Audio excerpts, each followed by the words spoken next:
মাত্র একদিনের জন্য ব্যাংক থেকে বাইরে বেরোয় এখানকার মা দুর্গা। ভাবছেন মা দুর্গা আবার ব্যাংকে থাকে নাকি? হ্যাঁ, জলপাইগুড়ির ময়নাগুড়ির খয়ের খাল এলাকায় এরকমই ভিন্নভাবে মা দুর্গা পূজিত হন। মাত্র একদিনের জন্য বাইরে আসেন তিনি, কারণ এখানে পুজো হয় সোনার দুর্গা মূর্তির। ময়নাগুড়ির খয়ের খালে শতবর্ষের সোনার দুর্গা পুজো ঠিক এ কারণেই আর 5টা পুজো থেকে একেবারেই আলাদা। ময়নাগুড়ি ব্লকের খয়ের খাল গ্রাম সাধারণত একটি গ্রাম হলেও দুর্গাপূজার কটা দিন যেন অন্য মাত্রা পায়। গ্রামের টিনের চালের ছোট্ট মন্দিরটি নবমীর দিন হয়ে ওঠে ভক্তদের ভিড়ে মুখর।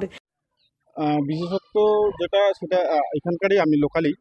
বিশেষত্ব হচ্ছে এটা সোনার দেবী প্রতিমা আর কি। এটা হচ্ছে নবমীর দিনে এটা মন্দিরটা ওপেন হয় সবার জন্য, এটা আর কি সবাই পূজা দিতে পারে। নবমীর যে লগ্ন একটা থাকে, তিথি যেটাকে আমরা বলি, ওই দিন পূজাটা হয় আর সারা বছরই বন্ধ থাকে। নবমীর দিন যে নবমী থেকে দশমী অবধি যেটা লগ্ন থাকে ওই সময় আর কি এটা পূজা হয়। ঠাকুর তোলা থাকে।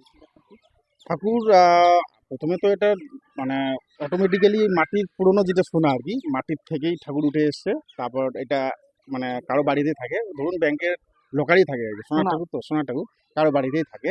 তো যেদিন পুজো হয় সেদিন ওটাকে আনা হয় ব্যাংকের থেকে। ওই রকমই আর কি। এটা তো একটা সিক্রেট ব্যাপার, এটা ঠিক ফ্লাশ করা উচিত হবে না। ব্যাংকই থাকে।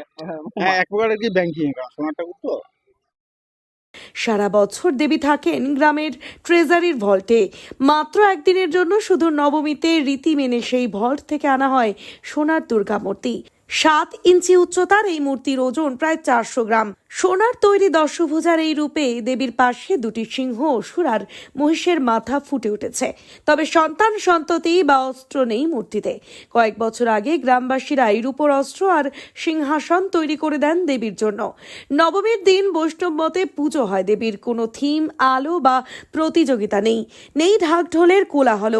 ওই মূর্তিটা ওনাদের হাতে তুলে দিয়ে বলছেন যে এখানে মাকে প্রতিষ্ঠা করতে হবে এবং ঠিক নবমীর দিন পুজো করতে হবে। একদিনেই পুজো হয়, একদিনই পুজো হয়, নবমীর দিনেই পুজো হয়।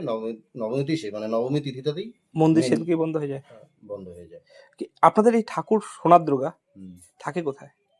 থাকে এটা তো ব্যাংকের লোকালে থাকে। হ্যাঁ, পুজোর দিন নিয়ে আসা হয়, আবার পুজোর পরের দিন হলে পরে আবার ঠিক মতো দেখে দেওয়া হয়। অথচ খয়ের খালের এই পুজো ঘিরে ভক্তদের উচ্ছ্বাস চোখে পড়ার মতো। আশেপাশের গ্রাম তো বটেই, দূর দূরান্ত থেকেও মানুষ আসেন এক ঝলক সোনার দুর্গা দর্শনের জন্য। পুজোর দিন মন্দির চত্বরে ছোট্ট মেলার আয়োজনও করা হয়। গ্রামবাসীদের কাছে এই দেবী পরিচিত মা গোসানী নামে। জনশ্রুতি, বহু বছর আগে এক সাধু খয়ের খালের জঙ্গলে আশ্রয় নেন। সেখানেই তিনি খালে খুঁজে পান সোনার দুর্গা।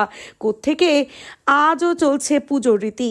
মায়ের কাছে মনস্কামনা জানালে তা পূর্ণ হয় বলেই জানান অধিকাংশ ভক্ত। তাই একদিনের পুজো হলেও পুজোতে প্রাণ রয়েছে ভরপুর। জলপাইগুড়ি থেকে সুরজিৎ দের রিপোর্ট, লোকাল 18 বাংলা।